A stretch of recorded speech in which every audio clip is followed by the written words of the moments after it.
थोडासा तिरपं कर.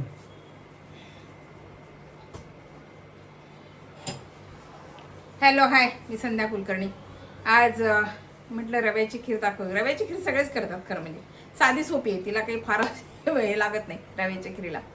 पण मी रव्याची खीर जी करते ना, तर आज त्याच्यामध्ये म्हटलं कस्टर्ड पावडर घालावी रव्याच्या खीरमध्ये. ती खीर खूप सुंदर लागते बरं का.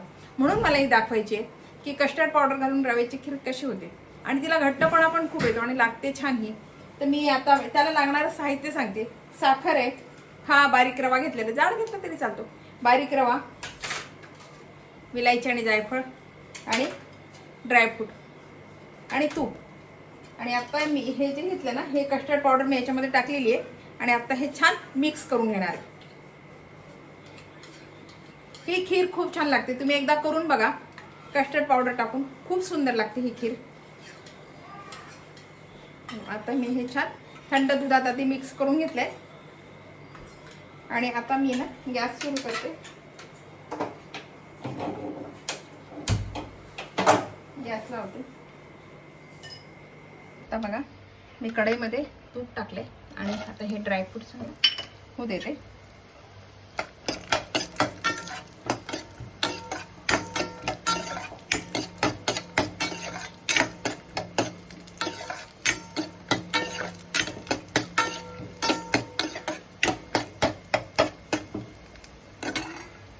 आणि आता हा रवा घालते.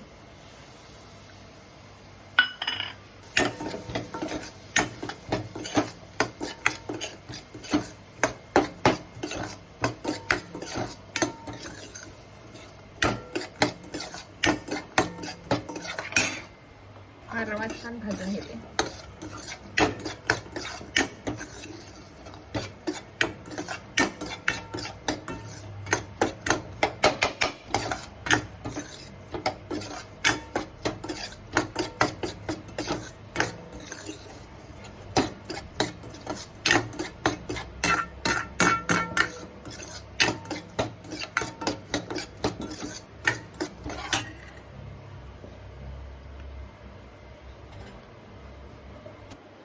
आणि आता याच्यामध्ये ना दूध घालते.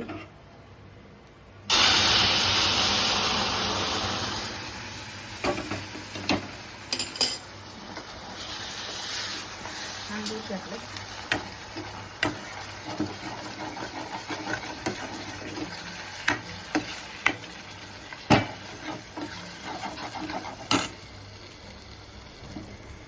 पाणी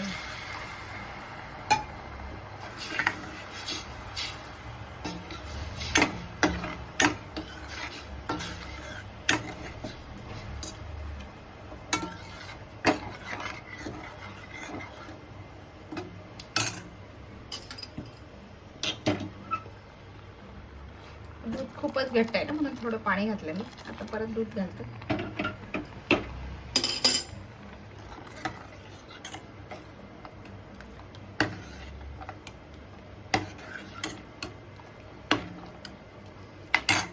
आणि आता याच्यामध्ये ना साखर घालते.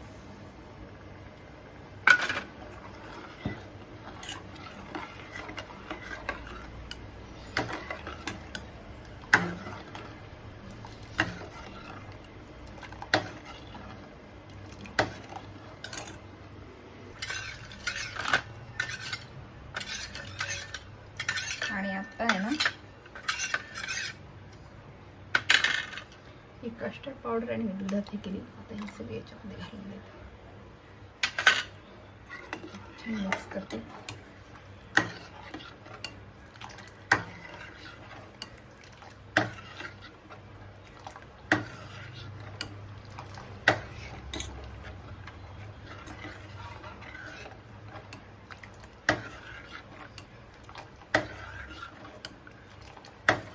आणि आता हे छान शिजू द्यायचं. मला लागलं तर थोडं दूध घातलं तरी चालेल. आता हे छान शिजू देते मी. आपली खीर छान शिजली बरं का, छान झाली, तिला उकळी आली. आणि आता मी ना वेलदोडे आणि जायफळ घालते.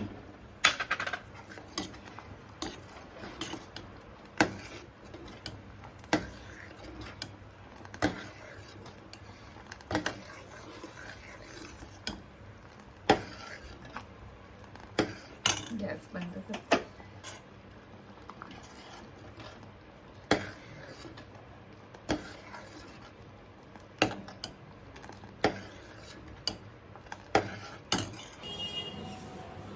हे बघा, ही खिरेची रेसिपी तुम्हाला कशी वाटली, आवडली का? आवडली असेल तर लाईक शेअर सबस्क्राईब करा बरं का मला. बाय. ही खीर ना खरं म्हणजे आपण रव्याची खीर नेहमी करतो, पण मी कस्टर्ड पावडर टाकून केलेली खीर ही खूप सुंदर लागते. तुम्ही एकदा करून बघा बरं का. बाय.